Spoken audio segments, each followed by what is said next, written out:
Lihat tuh, kalau cuaca kayak gini banyak orang yang hanya sendirian, mereka berjemur kayak gitu ya, menikmati matahari.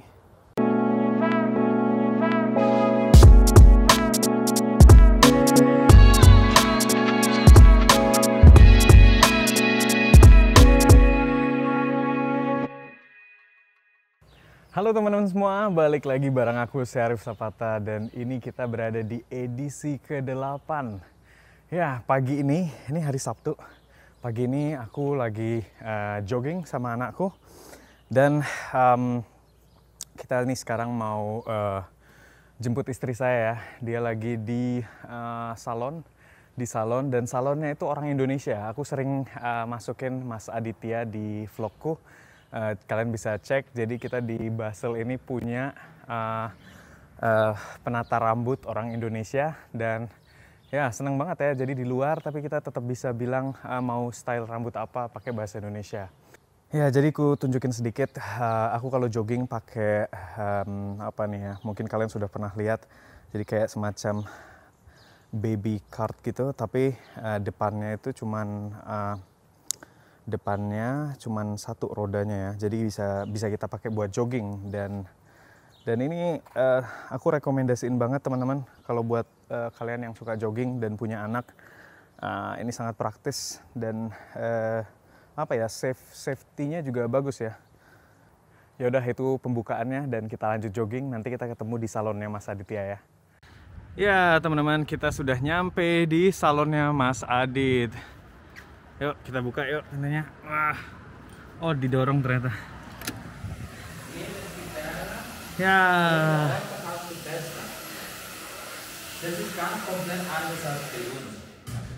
Ya teman-teman, saya pengen nunjukin pasar Minggu di sini ya. Jadi setiap hari Sabtu atau Minggu di sini biasanya ada orang berjualan di depan gereja. Tunggu ya.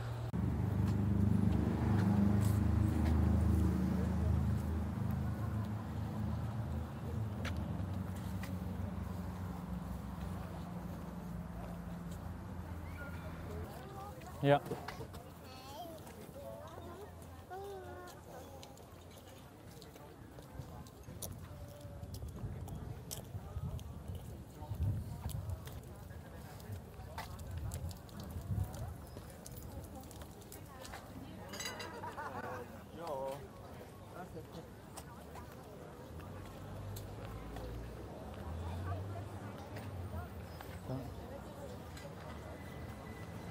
Itu ada toko roti, larisnya luar biasa, sampai orang ngantri banyak banget, panjang banget maksudnya. Tuh lihat antriannya, hanya jualan roti aja teman-teman, jualan roti aja tapi ngantrinya panjang sekali.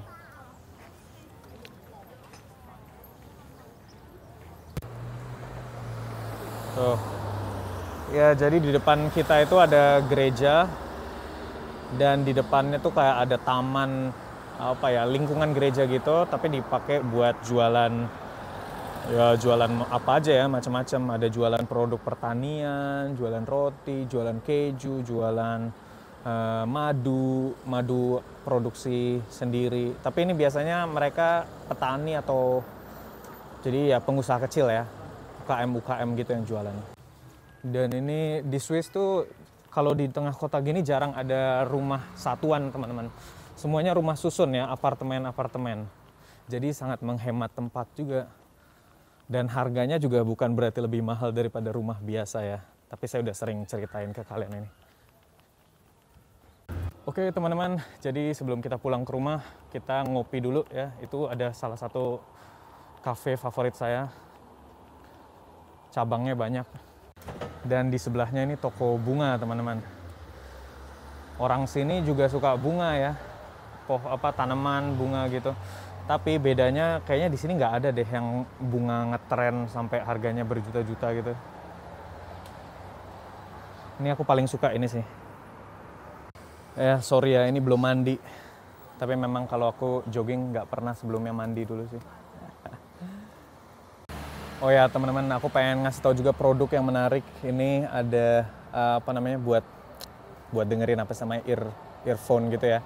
Tapi dia nggak masuk ke kuping, tapi masuk ke, cuman suaranya pakai apa nih ya, konduksi lewat tulang.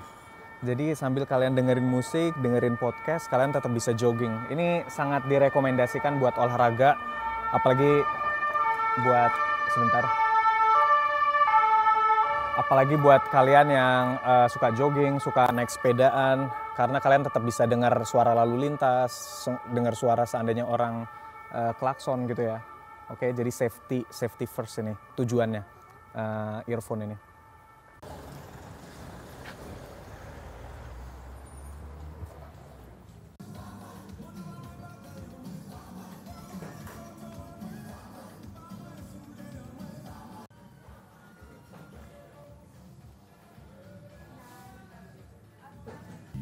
Tuh dia teman-teman kopinya. Dan di sini kafe di sini juga biasanya selalu diminta untuk beresin sendiri ya kalau selesai minum ya. Jadi memang udah biasa di sini. Oke, teman-teman. Kita sekarang ada di samping Sungai Rhein. Kalau jogging gini goyang-goyang ya. Oke, itu. Suasana Kota Basel pagi hari, dan itu perahu penyeberangan ya.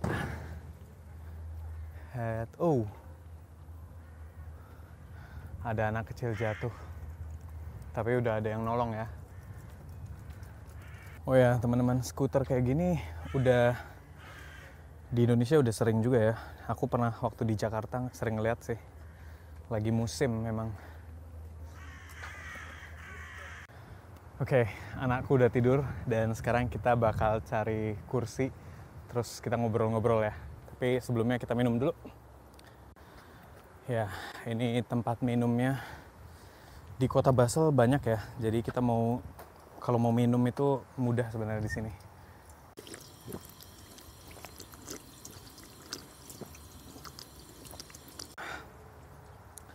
Wah, seger.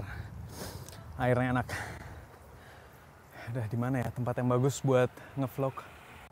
Lihat tuh, kalau cuaca kayak gini banyak orang yang hanya sendirian, mereka berjemur kayak gitu ya. Menikmati matahari. Memang enak banget deh.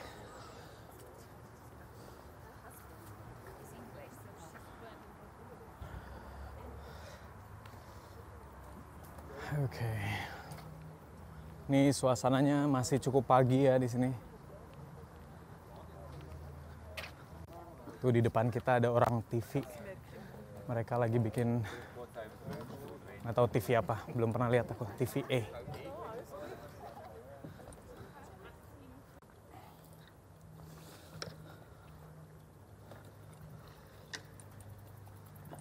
Ya sorry, tadi sebenarnya kita mau nge-vlog, maksudnya mau ngobrol kan tentang topik hari ini. Tapi tadi ketemu orang Indonesia lagi ngopi-ngopi, akhirnya ikut juga ngopi-ngopi di situ. Jarang-jarang ya ketemu orang Indonesia di luar kayak begini. Yang ibu-ibu aku sering ketemu jujur aja. Banyak di sini ibu-ibu orang Indonesia. Tapi yang bapak-bapaknya, yang cowok-cowoknya jarang. Nah tadi tuh rombongan yang cowok-cowoknya.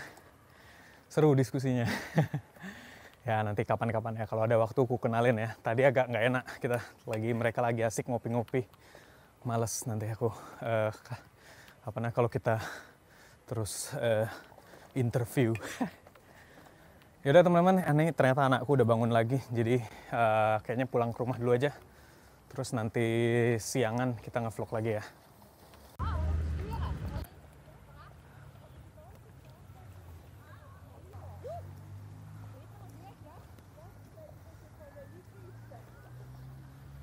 Seru ya bisa main kanu atau kayak di pinggir sungai kayak gini sambil ngobrol. Lihat tuh, asik sekali kayaknya.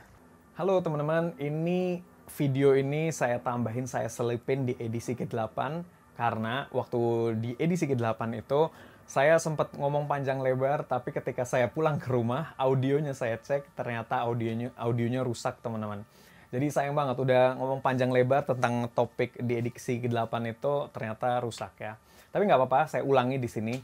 Jadi saya pengen share ke kalian beberapa hal yang saya lakukan perubahan mindset di di masa lalu yang membuat banyak perubahan di diri saya ya saat ini ya.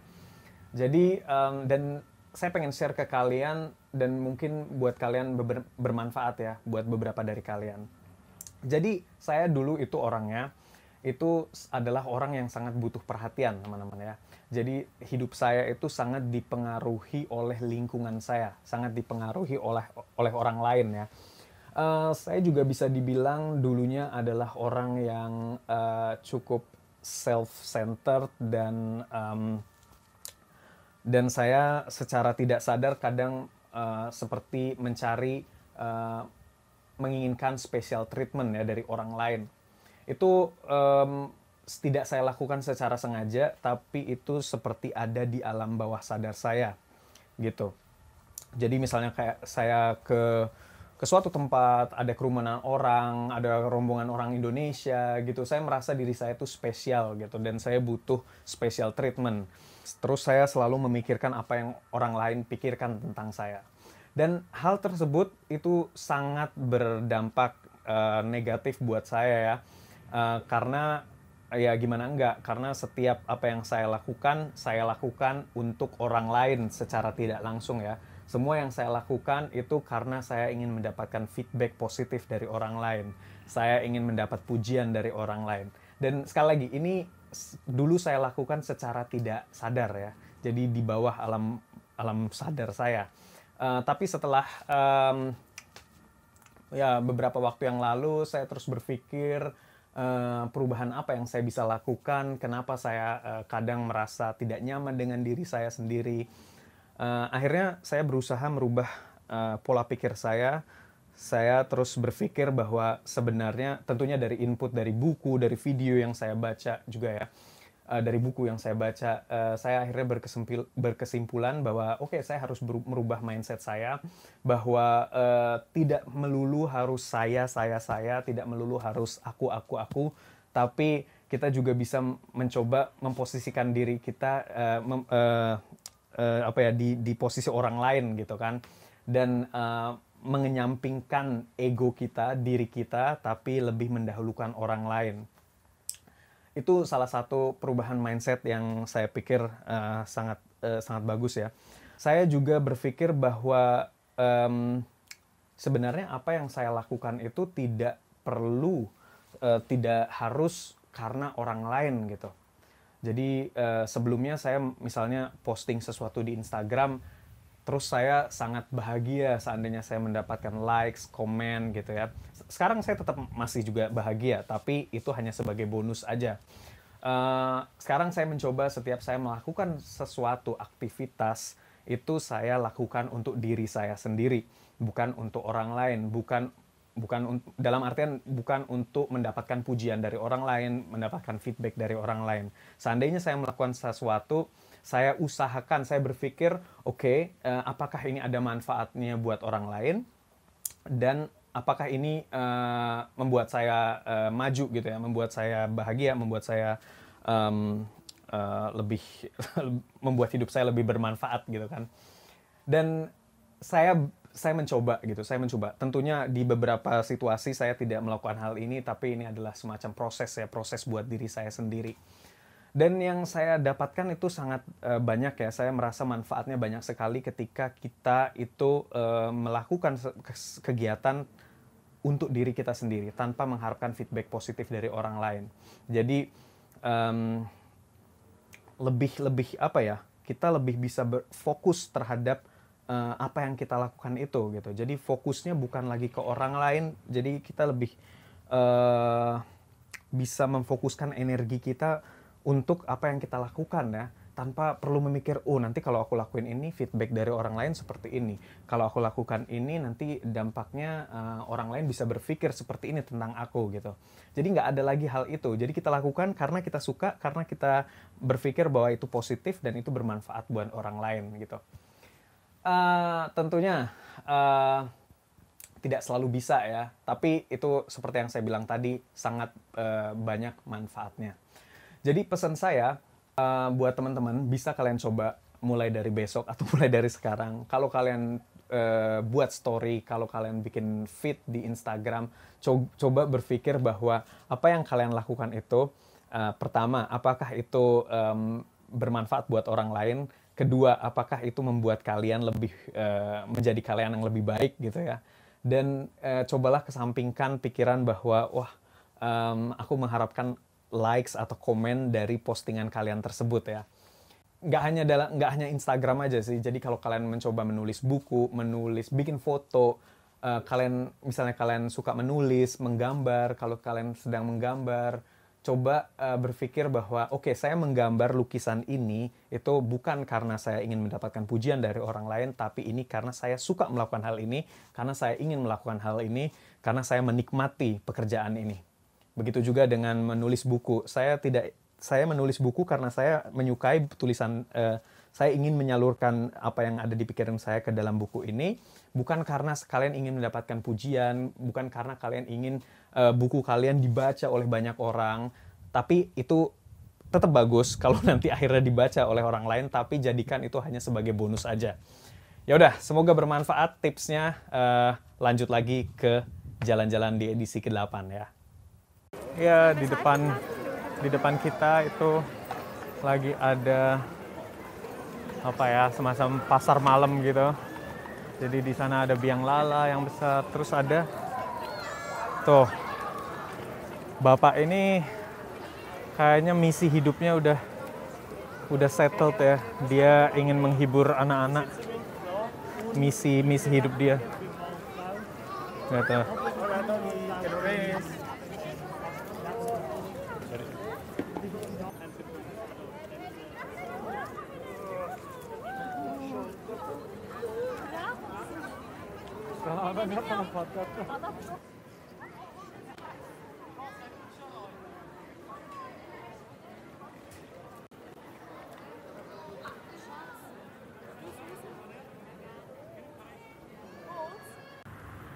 Ya, menurut saya Basel itu kalau dilihat dari atas jembatan sini ya, itu tiap hari kayaknya pemandangannya berubah. Padahal sama aja ya, cuman apakah mungkin perasaan saya aja. Tapi setiap langitnya, jadi waktu misalnya ini jam 5, itu beda dengan jam 6, kalau pagi. Dan saya selalu mikir, wow, indah juga ternyata kota Basel ini ya.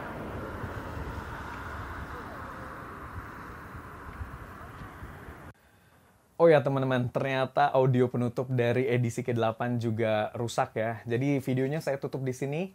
Oke, semoga apa yang sudah saya sampaikan tadi bermanfaat buat kalian. Dan jangan lupa share kalau kalian suka dengan video ini. Like juga dan sebarkan ya, sebarkan kebaikan. Yaudah, sampai di sini dulu aja. Sehat selalu dan sampai jumpa lagi di video berikutnya. Oke, bye-bye.